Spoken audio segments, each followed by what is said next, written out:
Right, thank you for having me today. I'm not used to speaking in front of some radios. Anyway, so, got this right.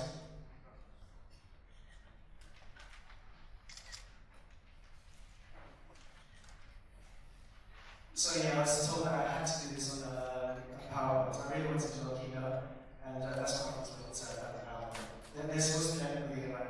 Anyway, let's just work. Alright, so brief introduction. Originally born and raised in the UK. This is some of my background. Computer engineer for Japan Airlines, a website manager at Amazon, and product manager at Microsoft, managing some of their live services. Right now, I'm the director at our company, which is a Mirai in Tokyo. And as mentioned, I do some stuff for the government, so I'm a member of the Creative Industries Internationalization Committee, and this is something set by Betty, so that folks gather together and they kind of decide the fate of Japan. And also announce, it's great to announce this month that the Japanese government have set up another one of these committees to decide the fate of Japan and how we are going to send out more of Japan to the rest of the world. And what I do now at Mirai is run an umbrella brand called Culture Japan. And underneath that brand, we have a few things. We have our own IP, a mascot character called Mirai Sunaka, and her friends over there. We also have a TV show called Culture Japan. This is broadcast on Tokyo TV and on terrestrial and cable networks around the world. And we also have a fashion doll called Smart Doll. I happen to have two samples over here. So we're going to talk about really quick about how we started the company. This is back in 2006, still at Microsoft. I was doing lots of stuff on the site, rewriting. I was actually building websites for folks who introduced me and say, hey, Danny, I've got a client that wants a website that you can sort about. And I said, yeah, okay.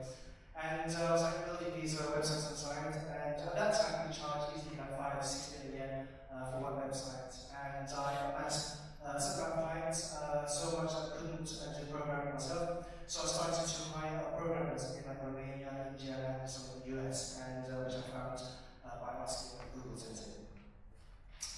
And this is in 2007, started to amass all these Japanese figurines, and I started to write lots about these figures and Japanese pop culture.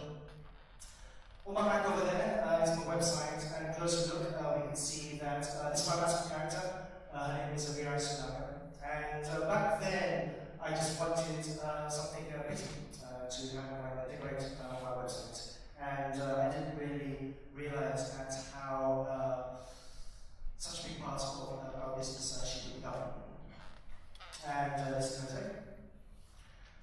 And in 2008, we managed to move offices. The first time we moved offices, and we moved down to the first floor of my house, where I was like an extra meter to play with.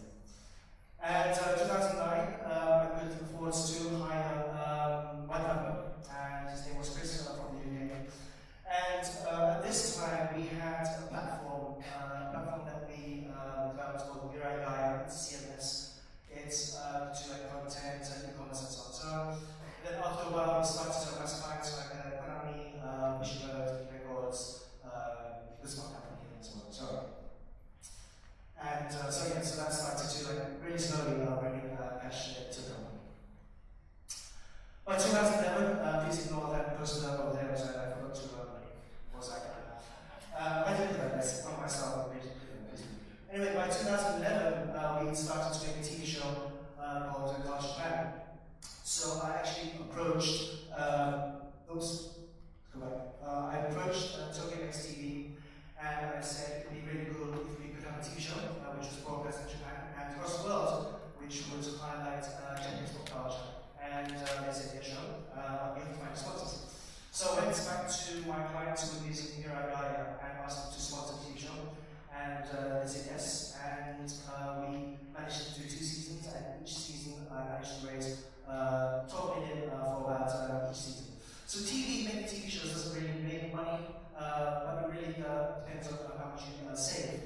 And so we bought lots of iMacs, lots of other equipment, and through doing lots of the filming and editing ourselves, we managed to save a little bit of cash. And this slide looks like it. Here are some of the broadcast figures. And oops, look at that again, this is something really slow. Anyway, so 2012 we managed to move offices again due to expansion. But it was up to the second floor of the house. It was on the third floor, and we up to the second floor, because the first floor was going to be very cold and dark. And so this is, so we have the 2 employees.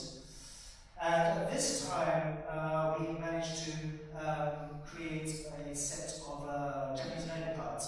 I call them Moikana and Moikanji. Moikana is for learning kana, Moikanji is for learning kanji. And so we used cash from what was left over from the TV production to make 10,000 pounds of these, and they sold pretty well worldwide. And so Moikana was actually one of the best, it was the 3rd best-selling anime product of anime in Japan. So even though these products were designed for gaijins abroad, many folks in Japan bought them for the kids to learn Japanese as well. And here's some samples of the cards. This is Moikana, and Moikana is now in its 2nd edition. And so by this time, Mira Tsunaga, she had gained much popularity around the world. And as you can see, it's for all races, all ages, and these are photos are taken at some events around the world of folks who have been to events and have purchased some goodies. And so here we did also a collaboration work with her, and this is her in her Asia studios. So we've done some collaborations with Asia, those in Japan, those in Thailand, those in Indonesia. And this year she became a classic character for one of Indonesia's largest e-commerce websites called binak.com. And last year she became the visual mascot for Japan Tourism, and we made some maps over here which have been distributed at many tourism events around the world. And they're also available at Narita as well. And then I also worked with the Japanese Ministry of Transport, and we worked on the Kanto region. So this is basically where you can travel and come back within a day. And this year, she became the visual mascot for Malaysian tourism as well, and together we worked on a map of Kuala Lumpur, and this is being used to attract Japanese folks to this Malaysia.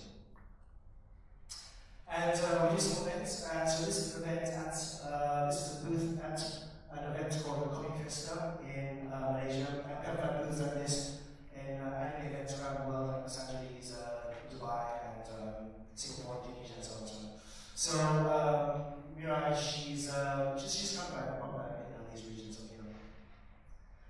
And some of our Indonesian fans in anime festival in Asia. And we're back. So Mirai, she's actually got more friends over here, and each of them have their own set of fans in each region. This was back in 2012, me working on a prototype of a what I call a smart doll, products over here. And I've always wanted to make fashion dolls for humans. And after doing some research, it's very difficult to find someone who could sculpt them. And these would be traditionally sculpted by hand. And couldn't find anyone who told me, so I said, so let me do it myself. And started to put it together using 3D software packages like ZBrush and 3D Max. And so this is the ZBrush over here. And then at that time, I guess the right time available, and also 3D printers were available for consumers to use. And so you just submit your data, and they would send you your 3D prints back. So you have the printouts over here, and this is the completed one over here. And what we do with those parts is we duplicate those parts using silicone over here. And in this silicone pass, we pour wax inside. And so this is a wax clone.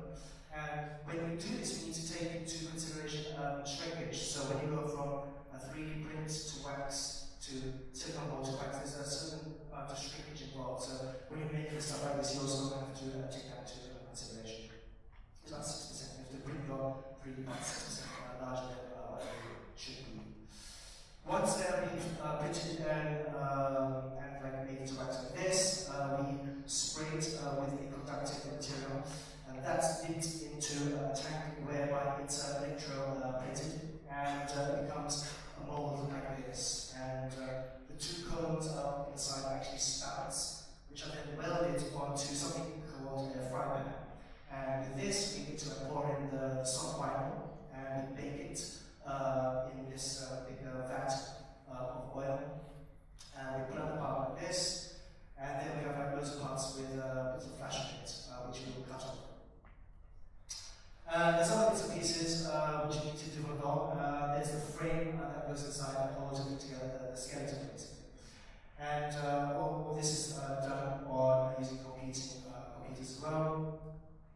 And first prototype again done with 3D printers, but it was really bad. We had to like use this at events and should be falling over all the time, and it was like really sad. And so this was another version. And this one looks like the Mirai frame. So we decided to do everything in Japan. So while there is a choice to make things in China, and maybe it is a bit more cheap in China, because I'm running this project mostly on my own, my time going to China and back would be like very difficult for me to do so. So I decided to let's just do a bit more and do everything in Japan. So our molds are made in Yamagata, and this is an example of a mold. So you can basically buy us with this mold, so they are quite expensive. What we did do is make the molds in certain parts, so that you can see like a block missing from there.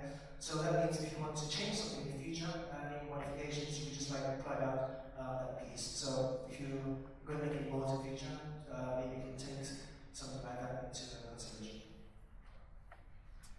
And lots of what we had to do is color matching. So we had to make sure the frame inside matches the skin, so that it doesn't look too weird. And after we build the pellets, they go into the injection molding machine. It gets like injected and into the mold, and parts come out like this again. And what happened for the next few months is that due to certain variables like pressure, heat, and so on and so on, the parts would either be loose or too tight. So for the next few months, we had to like adjust these variables so that we get just right stiffness for the products to be able to be made available for consumers. And there's like a ton of other things, and here's a few here, the design of the line. So like all of these are the same, but very different in terms of radiation, lighting, position of highlights, size of highlights, and so on. So that gives a completely different feel for the top. And then there's the jeans as well. I really wanted jeans which were very realistic to humans with the type of like creases that we have on the sides here. And there's the wings as well. And then once we have all these pieces, we put them together and we ship them. So March 2014, this is back at my house. This was the first floor, which was becoming quite crowded. And when there was like a few more bodies, it became very difficult to move around.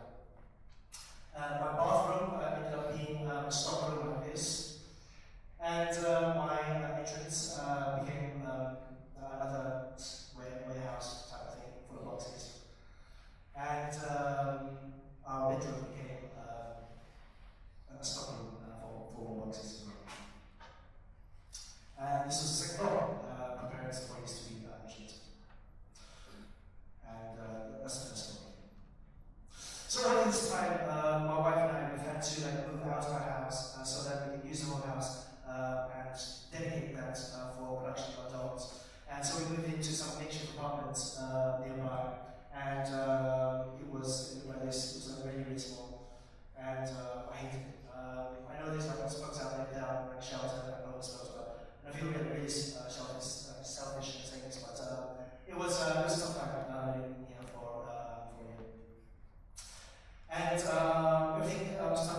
changed.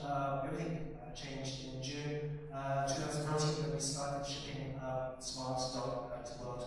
I knew she would do kind of well, I didn't know exactly how well she would do.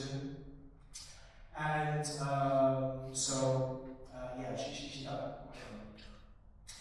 And we were looking forward to move into a pop-up office, and this is what our office, this is the actual office that we moved into. Even though I was starting over here, we had a really tough time getting an office. So one of the things in Japan, there is still the I don't want to bring my place to you, because you're a gaijin, and while it's not like everyone, you still get that from time to time, and I just have to make that note. So I was like turned down time after time, and if it wasn't the gaijin thing, it was that my wage wasn't high enough. So I paid myself the lowest in the company, and when I go to apply for one of these places, they said, well, you couldn't possibly pay off this rent with the amount of wage that you earn. And then out of the show, the previous year's fiscal earnings, and because we used to take on laws and so on, so we were in the red, which made our situation even worse. So luckily, we did manage to find a place who liked Nigerians, I guess, and they let us in. And this is us packing everything. If you're in the middle of a moving company, you can go for like Sagawa or like Isama or whatever. They'll charge you, need you money to move. But we found a place called Fukutora, and what you do is they just give you a truck, and this guy over here, and what you do is just pass boxes to him, and he just like loads your van and drives you to your location, and it costs us a sum. And that's what for 3 hours. So it's like really cheap. Anyway. And this is us moving in August 2014. And finally became a real company with a name that and I get to move back home, and this is what it looked like after we moved out. And we had to clean up, and because we use lots of employees, and like guys, they don't know how to type history, there's like lots of direction to the wall, and actually threatened to like take DNA samples and so on and so on, and make them go to the nearby McDonald's. But anyway, yeah, we had to like before we move in. And so now the new office is great because I don't need to like ask clients to like sit on the floor, because so we're like a prompt for meeting space. And we've got like enough space to have a little get-together with some of our friends. October 2014, we started to hire more employees to ship our jobs. And this is what it looks like right now.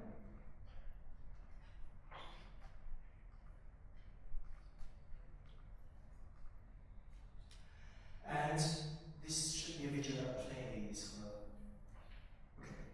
Alright, so this is a typical day at our office here. So we have like lots of parts that come in. So the final parts are still loaded in Tokyo, and they come in, and we need to like inspect them. And there's some like QA going on in the bottom right-hand corner over there, and quality checks. And then over here, we need to cut off the flash that's not needed on these parts. Towards the top, over there we've got like some body sampling. Right over there, there's the people checking his work.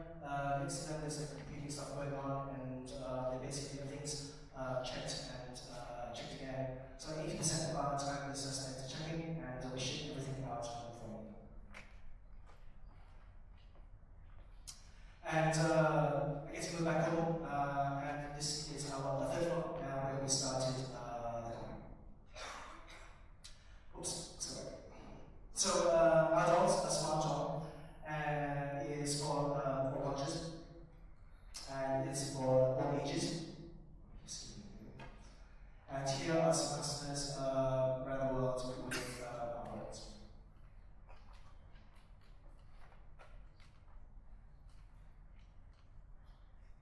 Alright, so we actually have two models right now. So we first started off with Mira, which is modeled after our mascot character.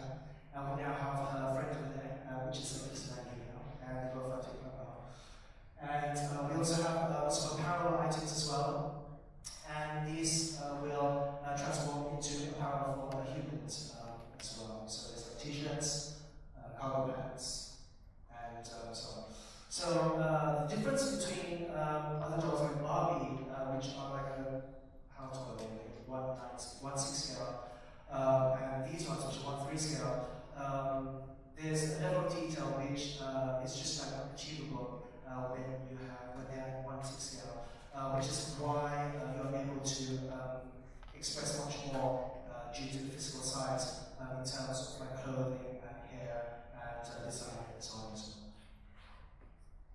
And so it's me, so I do lots of hands-on stuff as well.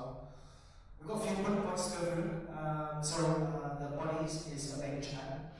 The jeans and sort of clothing items are made in Korea, as well as the wigs, which are also made in Korea. They cost 60,000 yen each. And the wigs are customizable, eyes, plus and so on. So many folks thought that I designed these for Choo. And so the first ones that you saw, they had big boobs. And because of the fact that they had big boobs, also it's all. And so I wanted to go beyond the construction market. The construction market is it is interesting, but it's still very small to be used when compared to the rest of the world. So we made small busts, and we don't have headlights on them either, because headlights showing through t-shirts, they don't look great that way. And so we made small busts, and I didn't ship with a default summer uniform, summer sailing uniform. I actually shipped casual clothing. So power items up to 30,000. And so it's quite a bit. And power capacity is 400 units per month. And it's just like not enough. And so to meet demand, we need at least 1,000 units per month. And to be able to do that by April, May, we're actually setting up our own molding factory in Katsushika, and we'll be increasing the amount of factories in and around Japan. And by 2016, we wanted to do 10,000 units per month. And so right there, many of our molding techniques would have changed. So the soft vinyl that is still manually done by hand, much of that will most probably change to injection molding. And so we've bootstrapped until now, and I think we will continue to bootstrap just to see how far we can go. And in order to increase awareness of our products and increase more demand, we will use networks which we currently have access to. So we have access to lots of networks around the world. So this is KTLA in Los Angeles. So we have a call Smart Dog. This is Bloomberg. This was taken at the Mobile World Congress. This is what it's taken. And this was on TS, what's it called? Konoha Survey. And we have access to those media as well. So currently we have a weekly corner in a weekly ASCII by Kanagawa, and that's available in also convenience stores around Japan.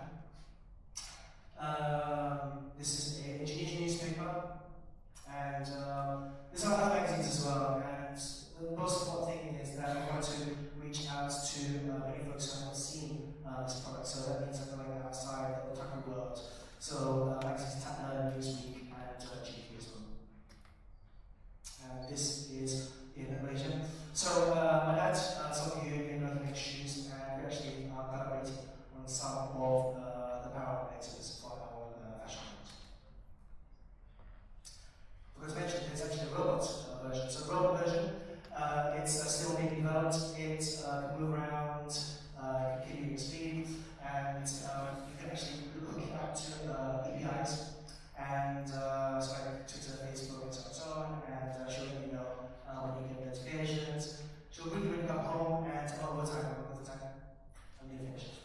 She'll bring you when you come home, and she'll teach you Japanese.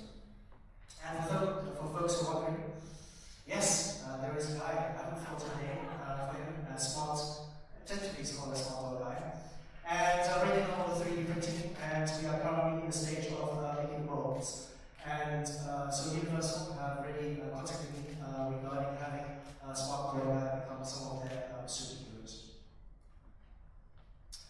So over the years, this, and especially actually working with Smart Dog, this is one piece of advice I'd like to share. There will always be folks around you who don't believe you. And of course, one thing is to not to convince them, but to continue to believe in yourself. So the thing is about Smart Dog is that I work with many vendors, and if I listen to every single vendor that said, yeah, the quality of the skin's okay, the hair's okay, the clothes are okay, and so on. So you should probably end up looking like cross between like Jabba the Hutt and a rookie, which probably wouldn't turn out too much. So I think as you start a business, you'll be like working with vendors. I think that it's very important that you're not out to make friends, you're out to build a business. And that involves like growing really, really thick skin. And it's very important to make sure you don't lose track of your vision just because someone's